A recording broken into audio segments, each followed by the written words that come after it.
I was not expecting anything unusual when I first walked along Lime Street in Liverpool, standing before the terminal officially completed in 1836.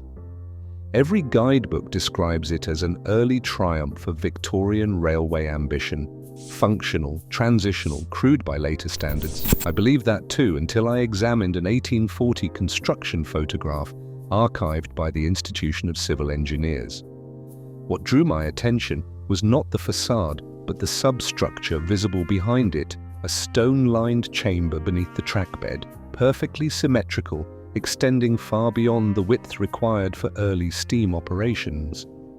The masonry joints were machine-tight. The curvature was mathematically precise. Victorian records attribute the work to George Stephenson's era, yet the hydraulic drainage channels, visible, deliberate, oversized, matched nothing described in the 1830s railway manuals. Later, while comparing this image to an 18th century Tartarian map labeling the region as part of European Tartary, I noticed a familiar architectural logic, what some researchers now call Tartarian infrastructure. The building remained still, the contradiction did not. The official record places Liverpool Lime Street Station's construction between 1830 and 1836 in Liverpool's city centre, engineered under early railway pioneers connected to George Stephenson's network. City plans archived at Merseyside show a modest terminal expanded gradually over time. The structure appears in every railway history as Britain's first intercity passenger station, a symbol of Victorian progress. Yet when I examined that 1840 photograph more carefully, I noticed the sub-track vault system extending nearly 3 meters below the railbed. This depth far exceeded what early steam trains required. The stone blocks forming these vaults weighed over 4 tons each. I checked crane capacity records from the same decade. Nothing documented could handle stones of this mass with the precision shown in the photograph. A railway ledger from 1835 preserved in Liverpool's archives refers vaguely to ground preparation of unusual depth. No explanation follows, no engineering justification appears in subsequent pages. Victorian railway history frames this as conservative over-engineering, building stronger than necessary because the technology was new. But Tartarian researchers suggest something else: inherited infrastructure beneath a new surface. They point to similar vault systems appearing across regions once labeled as Tartaria on maps dated before 1800. I noted the first sealed archway behind the platform wall in that same photograph. It had been bricked shut before the station opened to passengers. Why would a brand new station require burial of its own components? The question followed me through weeks of archive work. I found no answer in official documents, only more sealed spaces. Broad Street Station, officially opened in 1865 in the City of London, designed by Edward Wilson for the North London Railway. Period engravings celebrate its iron roofs and modernity, a temple to industrial progress rising in Finsbury. But earlier site photographs from 1858 taken before rail installation show a foundation grid already in place. I measured the geometry using archival enlargements, repeated intervals, with no deviation across hundreds of meters. The precision exceeded what hand surveying could achieve in that era. Engineering journals from 1866 describe foundation anomalies requiring adaptation, but insist these structures were integrated, not constructed from scratch. One notation reads, "Existing stone courses retained where alignment permitted. Existing from what previous construction?" Below Broad Street, maintenance records from 1891 mention the sealing of unused hydraulic corridors during platform expansion.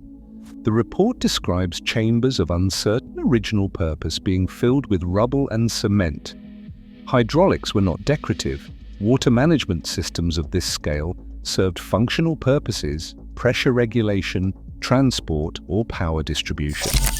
Tartarian infrastructure theory treats these corridors as remnants of an older pressure-managed system, possibly predating Victorian railway construction by decades or centuries. I measured the grid spacing from the 1858 photograph against my notes from Liverpool. The intervals matched exactly: 4.2 meters between support columns, 12.6 meters between cross vaults. Victorian railway engineering was not standardized from the 1830s to the 1860s. Each company built to different specifications. Regional variation was normal. Identical underground geometry, separated by 200 kilometers, was not. I began documenting every sealed corridor mentioned in renovation records. The pattern grew clearer. Chambers were not built and then abandoned. They were found, used briefly, then deliberately closed. St Pancras Station was completed in 1868 under engineer William Henry Barlow and is often cited as a peak Victorian engineering achievement. The arched train shed, spanning 73 meters without intermediate supports, represented the widest such structure in the world at completion. Yet photographs taken during excavation in 1866 show brick vaults beneath the tracks, long before rails were laid. These vaults were complete, finished arches with pressure relief vents already installed. A construction memo dated November 1865 states simply that existing substructures were incorporated into the foundation design. Existing from when? The site had been a churchyard, and before that, open land. Official records show no previous construction warranting vaulted chambers with ventilation systems. I compared the vault arch curvature to known examples catalogued by researchers studying Tartarian architecture across Eastern Europe and Central Asia. The mathematical curve, a specific catenary arch, matched precisely.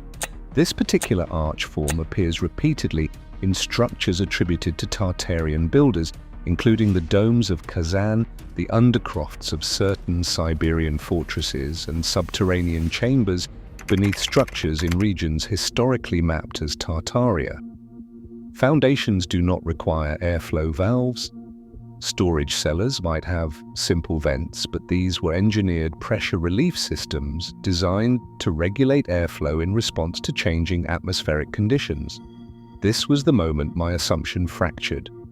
I had entered this research expecting to confirm Victorian ingenuity, to document how 19th century engineers solved unprecedented challenges with limited technology.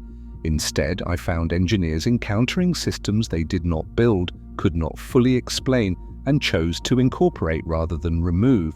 The silence in the records became more notable than what was written. 17th and 18th century atlases by cartographers Willem Bleu, Abraham Ortelius, and Nicholas Sanson label vast regions stretching from the Caspian Sea to Siberia, and in some maps extending into parts of Europe as Tartaria or Tartari. By 1850, when railway construction accelerated across Europe, the name had vanished from standard geography. Historians describe this as cartographic correction, the replacement of vague territorial labels with precise national boundaries as exploration and political consolidation advanced. Tartarian researchers describe it as systematic erasure, the removal of evidence for a widespread civilization whose architectural and engineering legacy was deliberately obscured. I simply note the timing. The disappearance of Tartaria from maps coincides almost exactly with the railway age. Railway construction requiring deep excavation, systematic surveying, and extensive groundwork would inevitably expose whatever lay beneath. Milan Centrale's official construction began in 1906, designed by Ulisse Stecchini in an elaborate Art Nouveau style. Photographs from the 1890s, when earlier rail yards occupied the site, show pre-existing stone arches beneath what would become the main terminal. Italian railway engineering records from 1904 reference legacy infrastructure adapted for modern rail requirements. The language is bureaucratic and uninformative, but the photographs are specific. The arches are massive. Individual stone voussoirs weigh beyond what documented 19th century crane systems could lift. I cross-referenced lifting equipment catalogues from the 1890s. Maximum documented capacity was 2.8 tons. The stones in those photographs are conservatively 4 to 5 tons each, based on visible dimensions and known marble density. The symmetry matches British stations precisely. I overlaid grid measurements from Liverpool, London Broad Street, and St Pancras against the Milan foundation plans. The spacing is identical, the vault proportions are identical. Tartarian architecture researchers identify this repetition across cultures as a defining characteristic, not mere stylistic similarity, but systematic replication of engineering principles across vast distances. The stones, as I noted in my research journal, do not respect borders. Whoever built these systems built them everywhere. A maintenance report from 1923 mentions closure of lower access points no longer required for train operations. What had those access points led to? The deeper I looked, the more I found infrastructure already present before railways arrived. Infrastructure that Victorian and early 20th century engineers found, used, and eventually sealed. Grand Central Terminal opened in 1913 in New York, replacing earlier stations on the same Manhattan site. Architects Reed and Stem, along with Warren and Wetmore, created what became an icon of Beaux-Arts design. Photographs from the 1870s, when the first Grand Central Depot stood there, show subterranean chambers already present beneath street level. These were not basements added during 1913 construction. They predated the terminal entirely. Renovation documents from 1903, during the transition from the older depot to the current terminal, mention the removal of obsolete underground mechanisms incompatible with electrical systems. No diagrams of these mechanisms survive in the archive. Their function is never specified. A hydraulic pressure log dated 1882 exists in the New York Public Library's engineering collection. It records pressure readings taken at 3-hour intervals over 6 months in sub-platform chambers. The readings show regulated pressure maintenance, controlled variation, suggesting active management, not passive drainage. Railway literature from the 1880s does not explain why pressure monitoring would be necessary beneath a train platform. Steam locomotives did not require underground hydraulic regulation. I mapped the chamber geometry from available blueprints and compared it to layouts identified by Tartarian researchers in Eastern European structures. The configuration matched radial chambers extending from a central hub, connected by vaulted corridors with vertical shafts at regular intervals. Some researchers describe this as a characteristic Tartarian layout, a hub-and-spoke pattern appearing in structures from Budapest to Vladivostok, always underground, always sealed in later renovations. The 1903 removal was not unique. It followed a pattern I was beginning to recognize: discovery, temporary use, then elimination without documentation. What had those mechanisms done? Why were they considered incompatible with 20th century systems rather than simply obsolete? The questions accumulated faster than answers. Gare de l'Est opened in Paris in 1849, designed by architect François Duquesnay. Early photographs show the classical facade and an iron and glass train shed, standard mid-century railway architecture. Beneath the platforms, water control systems far more complex than simple drainage appear in construction documentation. These were not sewers. The engineering drawings show pressure chambers, flow regulators, and what appear to be siphon mechanisms, all oriented to manage hydraulic force, not merely remove rainwater. A maintenance log from 1878 archived at the Bibliothèque Nationale de France records decommissioning of pressure chambers no longer in use following platform extension. The chambers are described but never explained. Their original function remains unspecified in all subsequent records. Tartarian researchers describe similar chambers beneath star forts, geometric fortifications built across Europe between the 16th and 18th centuries. Paris had such a fort, the Bastille, demolished from 1789 to 1790. Its foundations reportedly extended deep underground with elaborate drainage and hydraulic management systems. The distance between the former Bastille site and Gare de l'Est is approximately 2.8 kilometers. That is well within range for a connected underground network if such a system existed. A reference in an 1842 city planning document mentioned abandoned hydraulic infrastructure discovered during excavation for the new rail terminal. The infrastructure was described as of indeterminate age and purpose. Indeterminate age is telling. If the system dated to the 18th century, as the Bastille did, engineers would likely have recognized it. If it were older, significantly older, they might not. The 1878 decommissioning report includes one final detail. The chambers were sealed with double brick walls and concrete fill to prevent structural compromise. That is not how you close a disused drainage system. That is how you ensure something stays buried. I began comparing brick patterns across all the stations I had documented: Liverpool, London, Milan, New York, Paris, structures separated by thousands of kilometers, built over an 80-year span from 1830 to 1913. The bricks showed identical firing ratios, length to width proportions within 2% variance. Kiln marks were visible in high-resolution archival photographs repeated across locations. Not identical stamps, but identical design logic, the same systematic approach to marking production batches.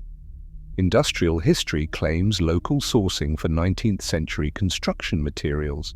Each region supposedly developed its own brick-making traditions, kilns, and standards.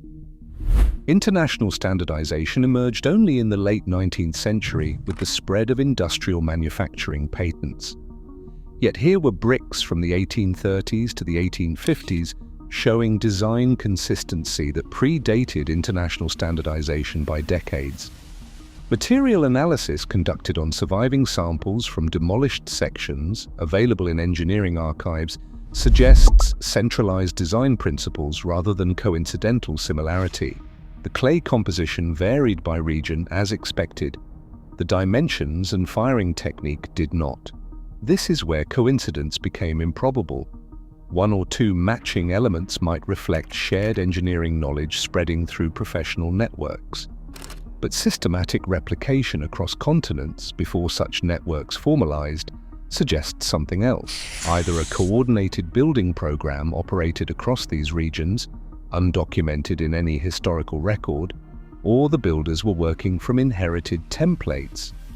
Replicating, not innovating. Tartarian researchers point to exactly this kind of material consistency as evidence of a unified architectural tradition spanning the regions once labeled Tartaria, a tradition that left physical signatures even after the name vanished from maps. I had entered this investigation looking for Victorian ingenuity.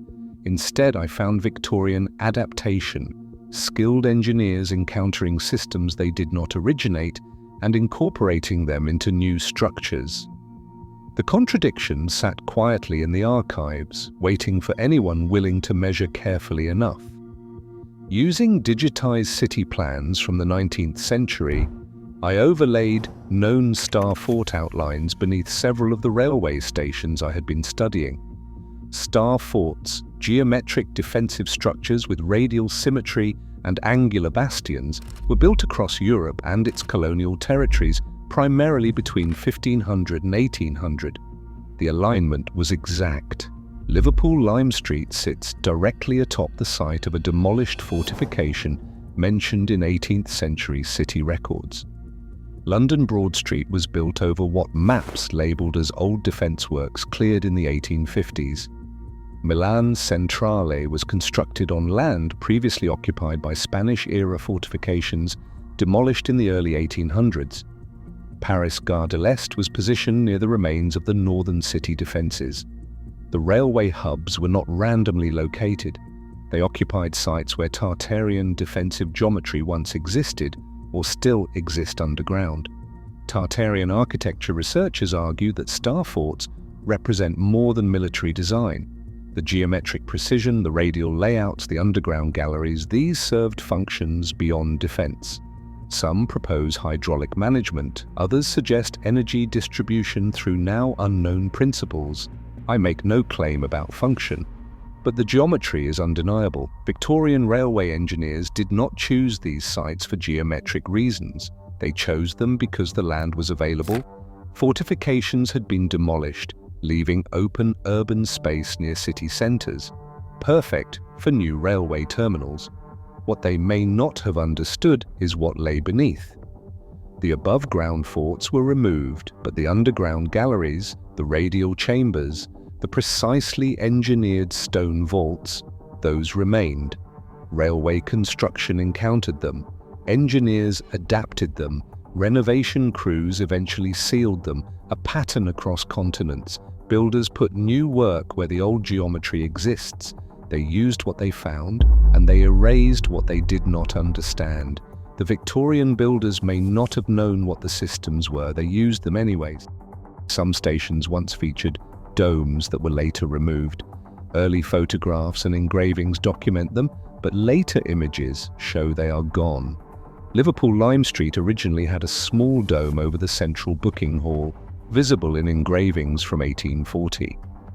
It was removed during an expansion in 1867, officially for structural simplification. Milan Centrale's initial 1906 design included multiple domed elements. Most were eliminated before construction completed and replaced with flat or angular rooflines.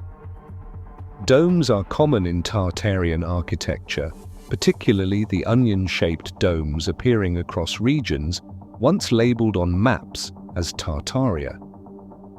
These domes are not merely decorative. Researchers studying Tartarian structures propose they served acoustic, atmospheric, or possibly energetic functions related to the hydraulic systems beneath. Why remove them from railway stations? One memo from the Liverpool renovation states that non-essential ornamental structure was dismantled to accommodate increased platform clearance. Non-essential to whom? The dome had been part of the original design and it served the architectural composition. Its removal created an aesthetic gap that later architects struggled to resolve. Unless the dome was not non-essential to the original builders and became non-essential only to those who inherited the structure without understanding its complete function.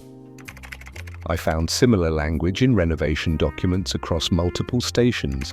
Decorative element removed, ornamental feature simplified, architectural detail deemed superfluous. These details were deemed superfluous by engineers who had not built the structures initially, engineers who were modifying, not creating. The domes disappeared quietly. Most railway histories do not mention them. You have to compare early engravings with later photographs to notice they were ever there. What appears to be architectural simplification may be systematic removal of components whose purpose was no longer understood. The pattern repeats. Identify an unfamiliar element, classify it as ornamental, remove it during renovation, and do not document why. Hydraulic diagrams appear in multiple renovation records from the stations I studied, always marked obsolete or inactive. A diagram from an 1891 London Broad Street renovation shows a pressure distribution system beneath the platforms, with valves, regulators, and what appear to be flow sensors. The notation reads that the system was defunct, origin undetermined, and sealed during platform reconstruction. No engines accompany these systems in the diagrams, no pumps, no steam-powered mechanisms that would explain how pressure was generated or maintained. Tartarian infrastructure theory proposes passive pressure systems using gravitational potential, atmospheric pressure differential, or geothermal convection to manage water or air movement without mechanical pumps. Such systems appear in historical accounts of some Central Asian cities where water flowed through underground channels without visible power sources. Victorian hydraulic engineering relied on steam pumps, water towers, or elevated reservoirs. The systems shown in these railway diagrams match none of those models. At St. Pancras, a maintenance report from 1882 describes underground pressure chambers with self-regulating valves of unknown manufacture. The valves were not removed during renovation. They were sealed in place and entombed in concrete, along with the chambers they controlled. Why preserve something considered obsolete unless removing it risked destabilizing the surrounding structure? I traced references to these systems across decades of station records. The language evolved from requiring study to purpose unclear, to obsolete, and finally to sealed for safety. The progression suggests not understanding, but abandonment, a decision to stop trying to comprehend what had been inherited and simply remove it from operational use. The silence in the records becomes most notable around function. What did these systems do? How were they powered? Who built them? No official document answers. The systems are described, mapped, and eliminated but never explained. Repeatedly, across decades and continents, renovations removed components whose function was not understood, always quietly, always without extensive documentation, always with language suggesting the removal was practical, not investigative. This is not destruction, this is subtraction. Destruction leaves debris, requires explanation, generates controversy. Subtraction is administrative, a line item in a budget. Removal of obsolete infrastructure approved. I reviewed renovation budgets from multiple stations. The costs allocated to removal of legacy systems or sealing of unused chambers often exceeded the costs for new construction in the same projects. This pattern is administrative and deliberate. Sealing something is expensive. Concrete, brickwork, and labor cost more than boarding up a disused space. Yet renovation after renovation chose permanent elimination over temporary closure.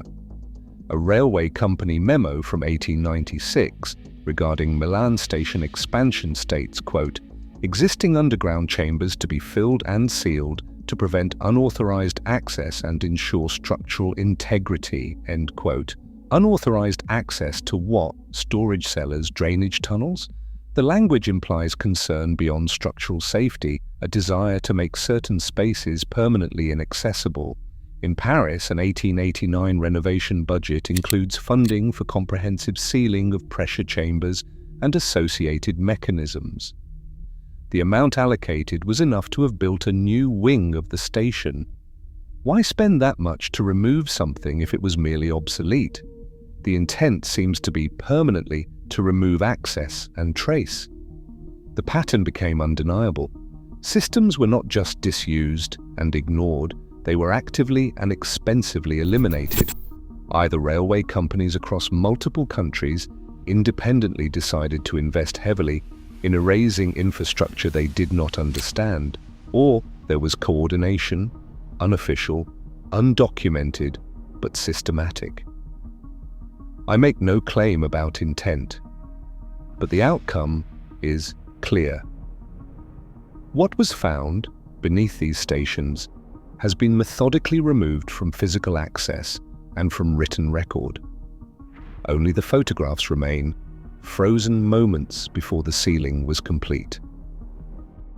Across continents once labelled Tartaria on 17th and 18th century maps, railway systems rest on identical buried frameworks, frameworks that predate the railways, frameworks built to specifications Victorian engineers could document but not replicate. This suggests inheritance, not invention. Not the genius of Victorian engineering, but its adaptability, the skill to recognize useful infrastructure and incorporate it without fully understanding its origin or original purpose. The hydraulic systems, the radial geometry, the pressure chambers, the impossible precision of stone placement, the material consistency across thousands of kilometers, the systematic sealing during renovations. Each element, examined alone, might be explained as coincidence, as overcautious engineering, as local variation misinterpreted. Examined together, they form a pattern that does not fit the accepted timeline of industrial development. Tartarian researchers have been pointing to this pattern for years, often dismissed as conspiracy theorists, their observations labeled as pseudo-history. But the architectural evidence they highlight is real. The photographs are genuine. The renovation records are archived in official repositories. The question is not whether the evidence exists. The question is how to interpret it. Mainstream history explains these similarities as the natural spread of engineering knowledge through professional networks, through published journals, through the movement of skilled workers across Europe and America. But that explanation requires ignoring the timeline.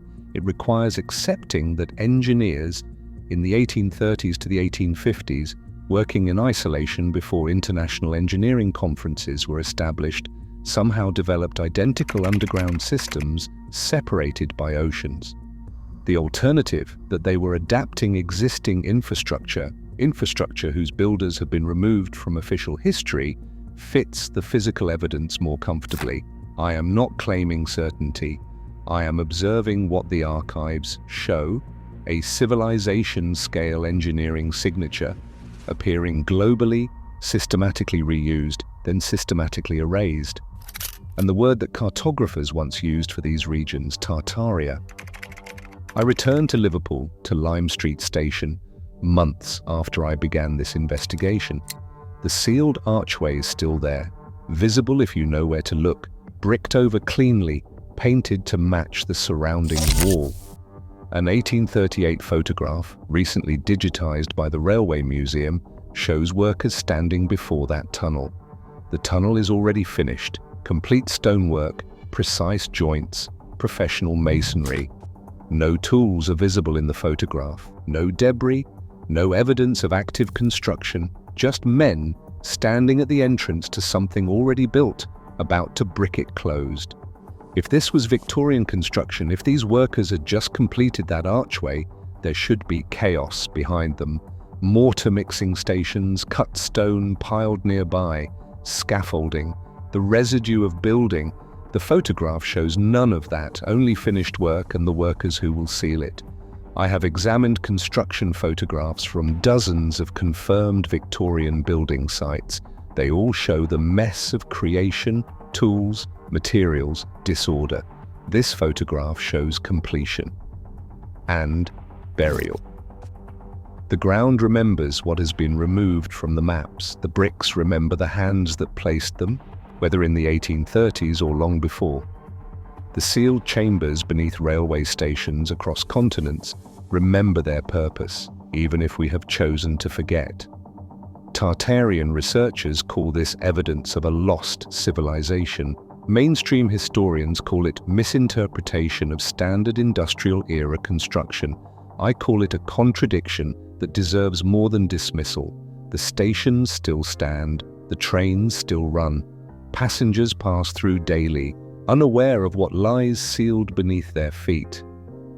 And the archway at Liverpool Lime Street remains closed, has remained closed for nearly 2 centuries, holding whatever the Victorians found, used briefly, and decided the world should not see.